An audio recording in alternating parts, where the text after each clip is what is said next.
स्वदेशी और पर्यावरण संवर्धक हिंदी भाग 11। तो नैसर्गिक खेती के तरफ हमें किस लिए मुड़ना है और कैसे मुड़ना है, इसके बारे में मैंने बहस किया था और उसमें राष्ट्र के पुनरुत्थान की बहुत अद्भुत शक्ति है। एक तो इसके जरिए हमारी मिट्टी, हमारा पानी, हमारा पर्यावरण सब शुद्ध हो जाएगा। इसके परिणाम दूरगामी इस प्रकार से रहेंगे। हम सभी के लिए नैसर्गिक खाद्य उपलब्ध हो जाएगा, जिससे कि बीमारियां निर्माण होना कम हो जाएगा। चाहे वो संसर्गजन्य बीमारियां जैसे कोविड-19 जैसी बीमारी हो या असंसर्गजन्य रोग जो है डायबिटीज़, कैंसर वगैरह वगैरह, उसमें कटौती आएगी। हमारी जनरल प्रतिकार शक्ति इससे बढ़ेगी और फिर से हम धन धान्य समृद्ध इस प्रकार से हो जाएंगे। लेकिन अभी उसमें जो दिक्कतें हैं वो काफ़ी है और इन्हीं दिक्कतों के कारण लोग यहाँ से ये अनैसर्गिक खेती की तरफ मुड़े हैं। तो सबसे अहम समस्या है पानी की, कि सभी जगह पानी होना अनिवार्य है। पीने के लिए भी होना है और खेती के लिए भी होना है।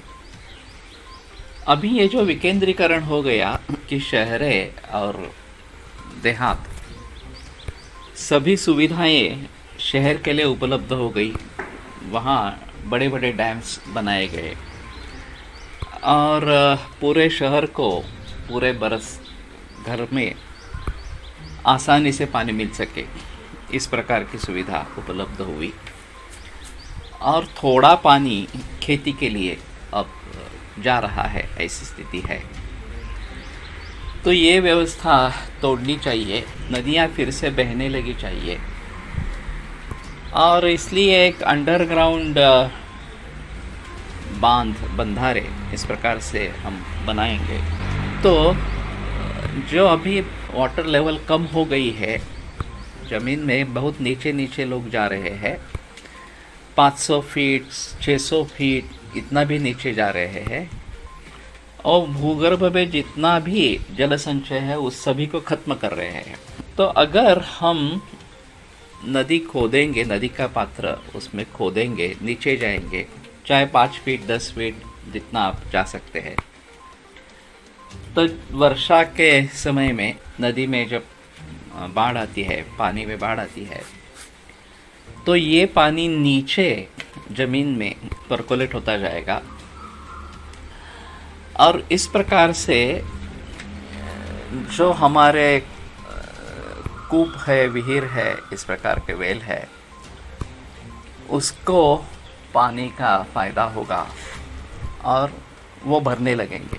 भूगर्भ की पानी की स्थिति है वो बहुत नीचे गहराई तक पानी पहुंच पाएगा और उसकी आपूर्ति होगी। तो इसको भली भांति इस्तेमाल में लाना है। मैंने सुना है कि औरंगाबाद में बजाज कंपनी ने ऐसा किया है और वहाँ के किसानों को अच्छा फ़ायदा उसका हुआ है। तो यही रोल मॉडल इस प्रकार का आकर बनता है। और जितना पानी शहरों के लिए चाहिए, अभी डैम तोड़ना ये तो पॉसिबल नहीं है, लेकिन पानी का संचय जितना चाहिए उतना ही शहरों के लिए रखकर नदियाँ बहनी चाहिए और देहातों में पानी की उपलब्धि होनी चाहिए। तो ये सबसे बड़ी समस्या है कि हम आसानी से पानी पाते हैं शहरों में और देहातों में बहुत उसके लिए झगड़ना पड़ता है। अगर पीने के पानी की यह समस्या है तो खेती के लिए पानी कहाँ से लाएंगे और खेती नहीं करेंगे तो आगे कैसे होगा। तो इस समस्या के बारे में आगे भी सोचते रहेंगे।